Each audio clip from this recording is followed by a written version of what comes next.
No? Kailangan natin si Kristo sa buhay. Sapagkat hindi ka naligtas kung walang Kristo sa buhay natin. No?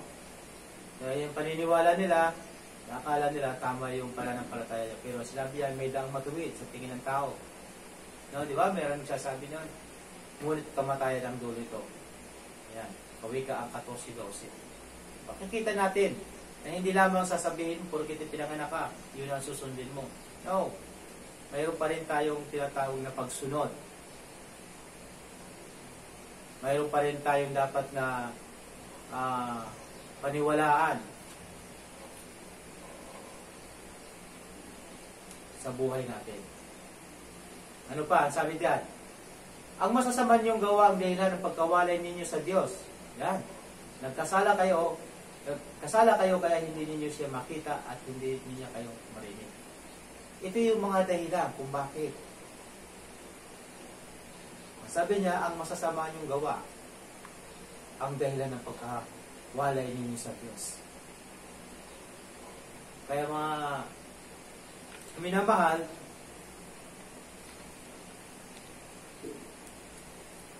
tingnan natin, pag-aralan natin sa buhay natin, tanungin natin sa sarili natin, no? Kung tama nga ba ang mga ginagawa natin. May example na, example, yung droga, diba? Tinatawag, bisyo, alak, sugal at sigarilyo. Yung po ay talagang hindi nakakabuti sa ating pagkatao, no? Kaya nga sinabi ito, ang masasama niyong gawa, ang dahilan ng pagkawalay niyo sa Diyos. Yung hindi niyo na pagpansin sa Diyos. Yung paglayo niyo. Kaya nga sabi rito, kaya hindi ninyo siya makita at hindi niya kayo marinig. See? Dahil sa masasama ninyong gawa, ang dahilan ng pagkawalay ninyo sa Diyos. Nagkasala kayo, kaya hindi niyo siya makita at hindi niya kayo marinig. Isaiah 59 verse 2. Yan po. Kung makikita natin sa screen, yan, sabi dyan, ang masasama niyong gawa, ang dahilan ng pagkawalay niyo sa Diyos. Nagkasala kayo, kaya hindi niyo siya makita at hindi niyo kayo marinig. So doon sa ating pinag-aralan ng kailangan natin magkaroon tayo ng kaugnayan. Next. Sabi dyan, pangatlo, ang tulay ng Diyos ang cross. Yan. Nga, namatay si Jesu Cristo sa cross, ngunit muli siyang nabuhay. Binayaran niya ang parusa sa atin, mga kasalanan. Siya ay ang nagsilbing tulay sa pamamagitan ng Diyos at ng tao. Yan, number 3, ang tulay ng Diyos ang cross. Yan. Tingnan natin. Yan. Tao, kasalanan. Yan. Diyos ay banal. So ito yung kaparaanan. Walang iba ritong tulay kundi ang cross ng ating Panginoon. Only Jesus. No? Si Kristo lamang. Yan, makikita natin. Walang iba rito na paraan upang tayo ay mapunta sa Diyos, no? Sa Diyos na banal, kundi ang ating Panginoong si Kristo lamang. At ito nga, nangyari na nung panahon, di ba? 2,000 years ago. Kaya lang, nire-remind lang natin. Dahil marami pang tao, o bilyon-bilyon pang tao, ang hindi nila ito nauunawaan. Kung kaya, ito ay dapat natin, paulit-ulit natin itong pag-aralan sa buhay natin. So, walang iba rito ang tulay, kundi si Kristo. Patungo sa ating Diyos. Amen? Amen.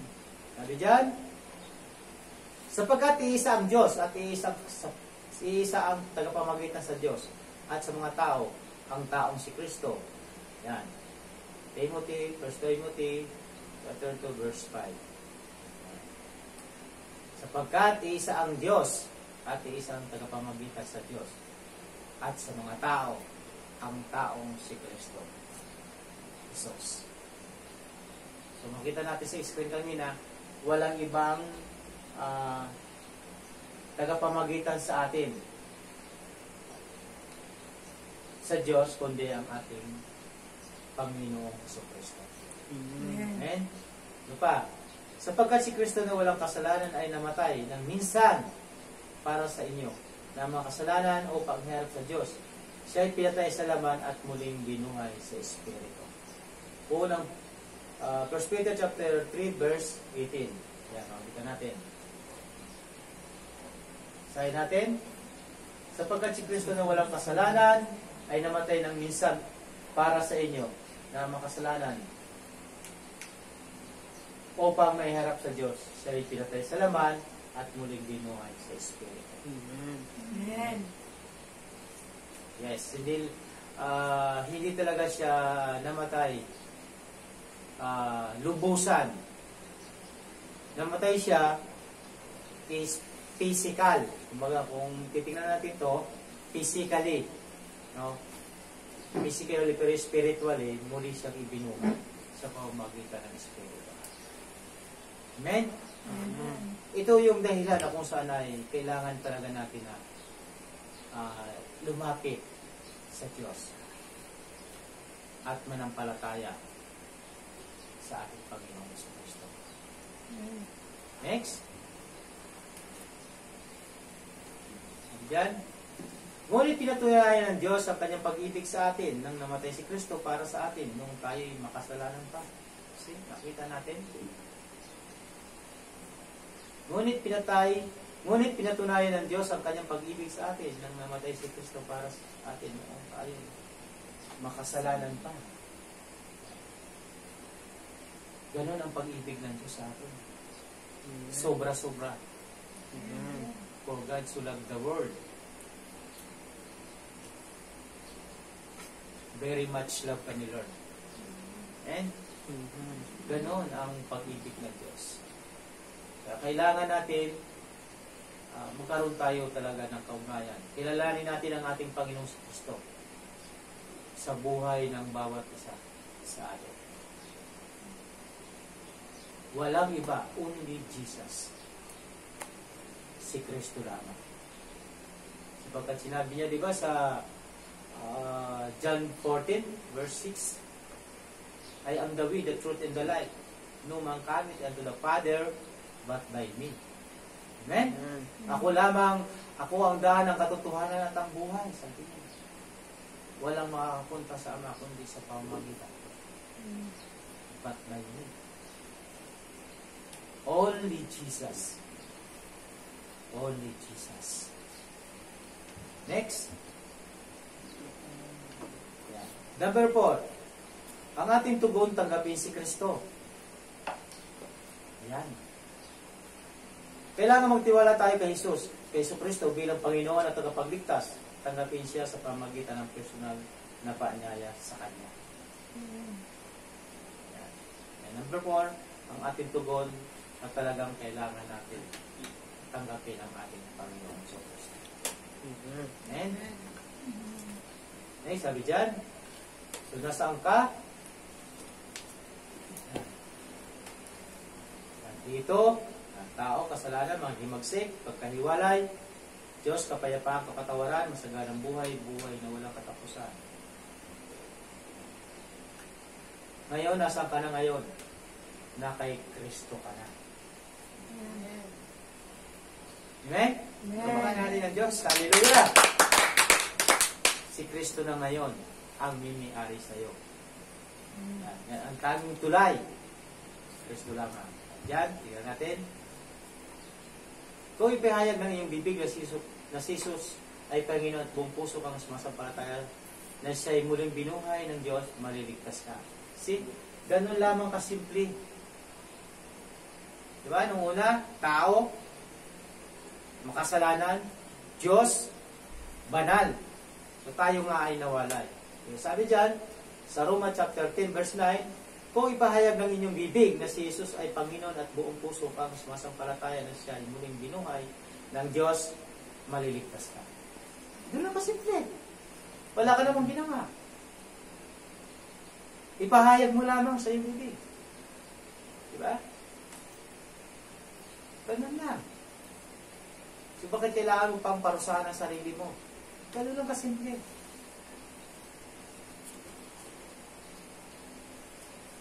Diba? Walang iba. Diba?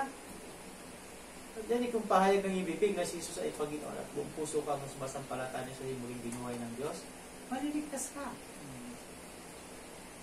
Ang Diyos, kapag sinabi, mangyayari. Diba? Ganun ang Diyos sa buhay ng bawat sa atin. No? Diba napakaganda? Oh. Ano pa? Sabi dyan, subalit ang lahat ang tumatanggap sa sumampalataya sa kanya ay binigyan ng karapatan maging mga anak ng Diyos. Amen? Pakan natin yung nakita mo? Ganun lang kasimple. Sabi niya, subalit ang lahat ang tumanggap at sumampalataya sa kanya ay binigyan ng karapatan maging mga anak ng Diyos. 1 on Joseph. Yan. Ito natin, di ba? Sa baba. Sabi sa taas, kung ipahayag ng inyong bibig na si Jesus ay Panginoon at buong puso kang sumasampalataya na siya muling binuhay ng Diyos, maliligtas ka. So, pahayag mo lang sa sarili mo, di ba? Ano pa? Tanggap. Subalit, ang lahat ng tumatanggap at sumasampalataya sa kanya binigyan ng karapatan maging anak. Maging mga anak ng Diyos. Oh. May ginawa ka ba dyan? Wala. Bakit mo pa paparusahan ang sarili mo? Ganun lang po kasimple, mga minamahal na makakapagpanood dito. Ganun lang po kasimple ang gagawin ng tao. Subalit ang lahat ng tumanggap at sumampalataya sa Kanya ay binigyan niya ng karapatang maging mga anak ng Diyos. Yes, kailangan talaga ng tao maging anak ng Diyos. No? Kasi kapag hindi ka anak ng Diyos, anak kanino? Di ba? Ganun lang kasimple. Una, sabi Diyos sa Roma 10:9, kung ipahayag ng iyong bibig na si Jesus ay Panginoon at buong puso kang sumasampalataya na siyang muling binuhay ng Diyos, maliligtas ka. Okay? Walang makikitang ibang ano. Subalit ang lahat ang tumatanggap at sumampalataya sa Kanya ay binigyan niya ng karapatan maging mga anak ng Diyos. Ito ang napakagandang sinabi ng Diyos. Pag tinanggap mo si Kristo, ay bibigyan ka ng karapatang maging anak at sumampalataya. Hallelujah. Grabe. Ganong kasagana ang Diyos sa atin. Kung gusto maging anak ng Diyos, kasi ito, hindi matanggap ng karamihan ito eh. Why? Hindi kasi sila nag-aaral ng salita ng Diyos, hindi sila nagbabasa. Kaya nahihirapan siya. Alam mo naman natin, kapag hindi ka anak ng Diyos, di anak ka ng Diablo, palagay mo kayo, pupunta ka sa langit. Hindi. Kaya lang karamihan sa mga iba, nagsasabing, may langit at lupa. Ay, may langit at impyerno. No? Maring sinasabi nila, sa langit ako pupunta. Deklarasyon yun. Pero kung hanggang salita lamang, kung sabagay, sabi nga rito, kung ipinahayag ng ibibig na si Jesus Cristo ay Panginoon at buong puso kang sumasampalataya, so ibig sabihin, yung pananampalataya mo kailangan buong buo sa iyong puso. Hindi lang sinabi mong binigyan mo ng bibig, pero wala ka namang sinasabing talaga sa iyong puso na talagang ano. Kasi ang buong puso talaga sumusunod, kumikilos talaga. Kasi ang pananampalataya po, dalawang bagay, kailangan mo rin kumilos. Faith without works is dead. Di ba? Ito'y patay. Huwag mo sabihin na binikas mo nga sa bibig, tapos tinanggap mo siya, wala ka namang ginagawa. Ganun pa rin yun. Useless din yun. Kailangan mo rin talaga mag-works. Mag-works, gawin mo o mag-work sa puso mo na talagang inaamin mo o pinahayag mo sa iyong sarili, sa iyong bibig.